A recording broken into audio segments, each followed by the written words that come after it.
How to live on 24 hours a day. 1. The daily miracle. Yes, he's one of those guys who just can't seem to manage. Great job, steady income, more than enough for necessities and even a few luxuries. Not extravagant, really. And yet he's always struggling. Somehow he never gets the most out of his money. Nice apartment, half empty. Always looks like he's had the creditors in.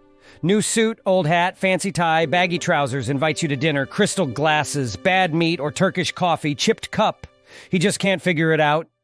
The simple explanation is that he fritters away his income. Wish I had half of it, I'd show him. So in our own superior way, most of us have criticized someone like this at some point. We all play the role of finance minister at times. It's a source of pride. Newspapers are full of articles explaining how to live on a certain income, sparking heated discussions in the letters section. Recently, in a daily publication, there was a debate about whether a woman could live comfortably in the country on $85 a year. I've seen essays titled, How to Live on 8 shillings a week. But I've never come across an essay titled, How to Live on 24 hours a day. Yet they say time is money. That proverb doesn't quite capture it. Time is worth far more than money. With time, you can earn money, usually. But even with the wealth of a hotel cloakroom attendant at the Carlton, you can't buy yourself a single extra minute more than I have, or the cat lounging by the fireplace. Philosophers have explained space, but time remains a mystery. It's the raw material of everything. With time, anything is possible. Without it, nothing. The daily allocation of time is truly a miracle, a phenomenon that's truly astounding upon closer examination.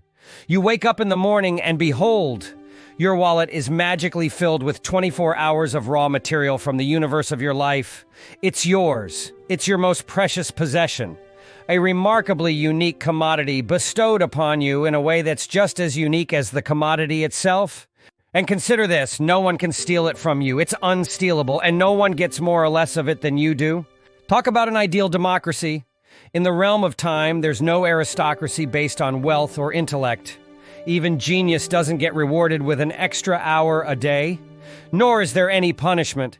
Waste this infinitely precious commodity as much as you like, and the supply won't be cut off from you. No mystical force will declare, this man is a fool, if not a knave. He doesn't deserve time, we'll cut him off.